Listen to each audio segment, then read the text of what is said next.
Selamat datang di acara sharing session KKN PPM Integratif Unpad 2021 yang bertemakan optimalisasi pengendalian lingkungan di dalam rumah plastik untuk produksi tanaman sayuran dan hias. Nah, sebelum kita maju ke agenda berikutnya, izinkan saya memperkenalkan diri dulu. Saya Ginara Gamilantika, mahasiswa jurnalistik angkatan 2019, dan di sini saya diberi kepercayaan menjadi moderator yang akan memandu jalannya diskusi pada hari ini. Nah, jadi sedikit deskripsi untuk acara hari ini. Hari ini akan diadakan sharing session yang akan berjalan secara mengalir, baik dari pihak pengelola maupun dari pihak Unpad bisa saling bertukar pertanyaan dan tentunya menjawab pertanyaan. Dengan adanya sharing session ini, kedua belah pihak diharapkan mampu menambah informasi mengenai optimalisasi pengendalian lingkungan di dalam rumah plastik untuk produksi tanaman sayuran dan hias. Nah, untuk agenda kali ini akan ada sambutan dari koordinator kelompok KKN kami, lalu dilanjutkan dengan sesi sharing session, kemudian pemberian kenang-kenangan dari kelompok KKN kami kepada Pak Teten selaku narasumber, dan diakhiri dengan foto bersama sebagai kenang-kenangan juga. Bismillahirrahmanirrahim. Assalamualaikum warahmatullahi wabarakatuh. Waalaikumsalam warahmatullahi wabarakatuh. Perlu saya sampaikan bahwa kegiatan ini tidak lain bertujuan untuk belajar, gitu ya. Jadi adik-adik mahasiswa ini ingin belajar, mengetahui bagaimana pertama budidaya tanaman sayuran dan juga tanaman hias jika ada.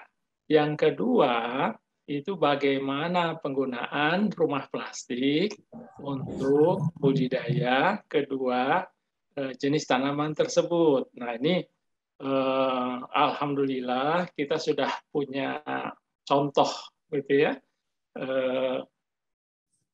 yang akan menjadi bahan pembelajaran bagi kita semua gitu ya.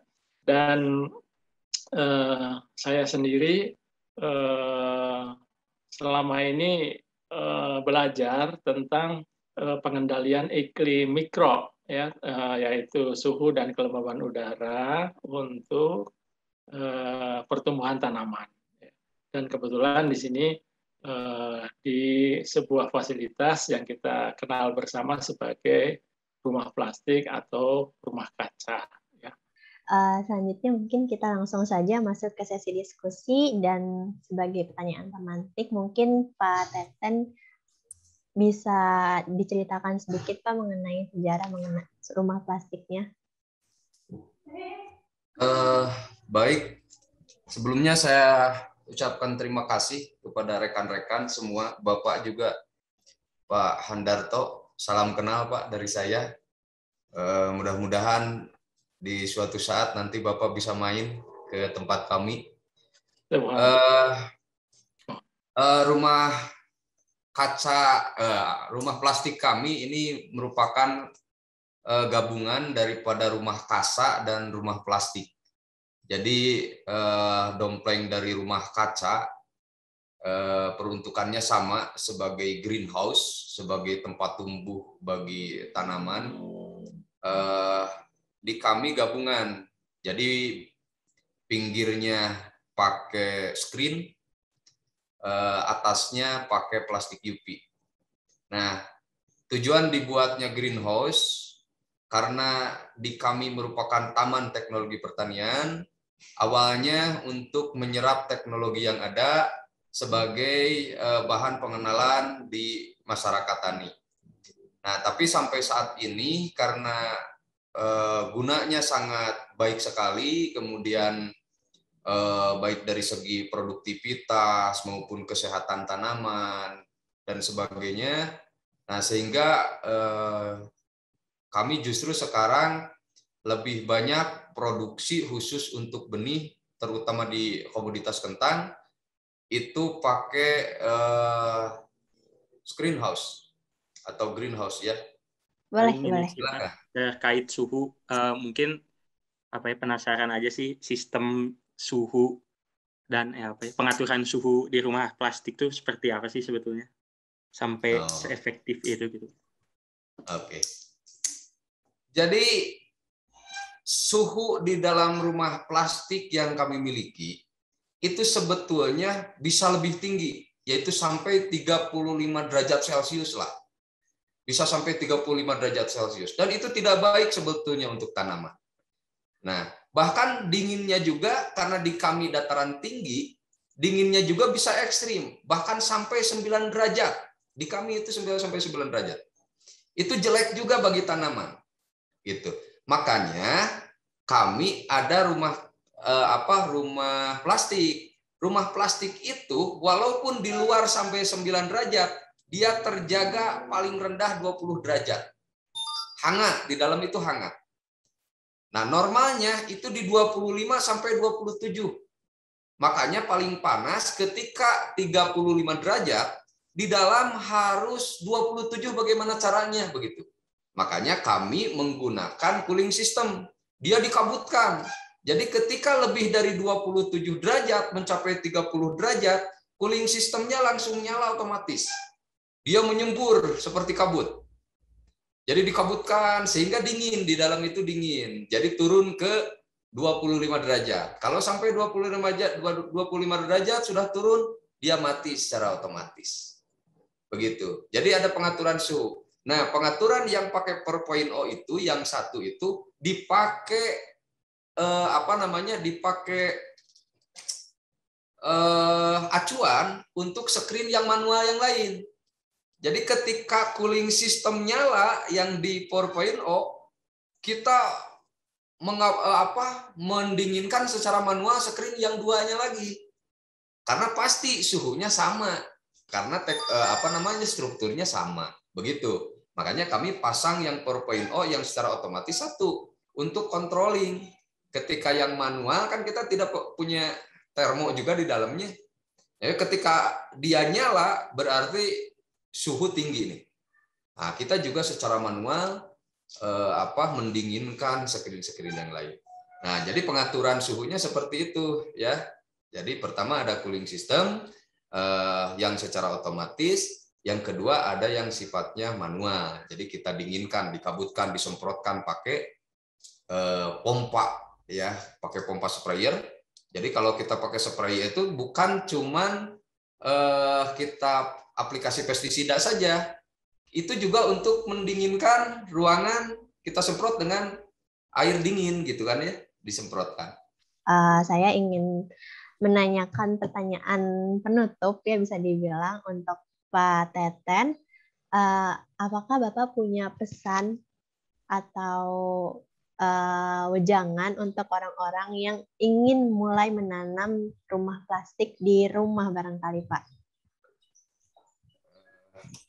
Itu saja sininya. Ya. Baik, terima kasih. Perlu yang saya tekankan mungkin bagi teman-teman ini calon penerus kami yang sudah para senior mungkin yang paling utama, kalaupun nantinya bukan jadi seorang petani, tolong dukung petani begitu ya. Tapi kalaupun misalkan rekan-rekan berniat bertani, itulah yang terbaik. Karena petani itu salah satu pejuang pangan yang memang pejuang yang tidak punya tanda jasa begitu ya. Ketika kita sakit butuh dokter, ketika kita mau bepergian ke luar negeri butuh pilot, ketika kita terjangkit hukum butuh jaksa, dan mereka memiliki cita-cita yang kebutuhannya sekali-kali. Tapi jadi seorang petani jarang yang terpikirkan, padahal manusia di seluruh dunia membutuhkan petani 3 kali sehari minimal itu ya. Jadi kalau tidak makan tidak hidup, kalau tidak ada petani tidak makan begitu. Nah di Indonesia khususnya sekarang lagi krisis penerus pejuang pangan, lagi krisis petani. Jadi kalau rekan-rekan bertanya di TK di SD cita-cita jadi apa, pasti jadi pilot, jadi dokter, jadi sebagainya. Tidak ada seorang pun anak yang menginginkan menjadi seorang petani. Nah ini yang saya sesalkan, Dan mudah-mudahan rekan-rekan menjadi petani-petani milenial yang bisa transfer teknologi ke para petani konvensional di desa, sehingga pertanian kita bisa terdongkrak, pertanian kita bisa bersaing, dan kita bisa mandiri lagi pangan, begitu ya. Kita negara agraris, tapi sayang sekali berita impor selalu terdengar, itu dari berbagai komoditas ya. Makanya bagi rekan-rekan semua, silahkan berbuat. Bagi masyarakat tani juga silahkan berbuat. Bagi yang mempunyai lahan sempit pun sangat bisa sekali berbuat, gitu ya. Bisa dengan hidroponik, bisa dengan aquaponik dan sebagainya. Yang penting berbuat, bantu para petani untuk menyediakan pangan. Setelah tahu ilmunya, tidak ada yang susah. Setelah tahu ilmunya, tidak ada yang ribet. Dan jika sudah dapat ilmunya, jangan malas untuk berbuat. Perbuatan sedikit pun pasti akan menghasilkan bukti yang lebih baik daripada tidak berbuat. Tidak terasa kita sudah melakukan sharing session ini selama 1 jam, dan dalam 1 jam ini kita sudah banyak membahas tentang rumah plastik, mulai dari metode, bahan, teknologi, hingga tadi kita mendapatkan pesan-pesan yang sangat bermakna buat teman-teman. Selanjutnya kita punya kenang-kenangan nih untuk Pak Teten sebagai narasumber kami hari ini. Untuk teman-teman operator mungkin bisa di-share screen. Baik, Pak Teten, ieu mah mung saukur tawis kahormat di abdi sareng mahasiswa kanggo Pak Teten. Jadi sekali lagi terima kasih atas pembelajaran yang diberikan, dan semoga kita dapat mengambil manfaat dari event ini, dan tentu saja tidak berakhir sampai di sini. Nanti kami pun juga akan terus intens ya berkomunikasi, berkoordinasi dengan Pak Teten dan teman-teman Gapoktan di sana. Jadi harap diterima tanda penghormatan kami untuk Pak Teten. Iya, terima kasih Pak. Saya terima. Mudah-mudahan ya. Apa yang disampaikan bisa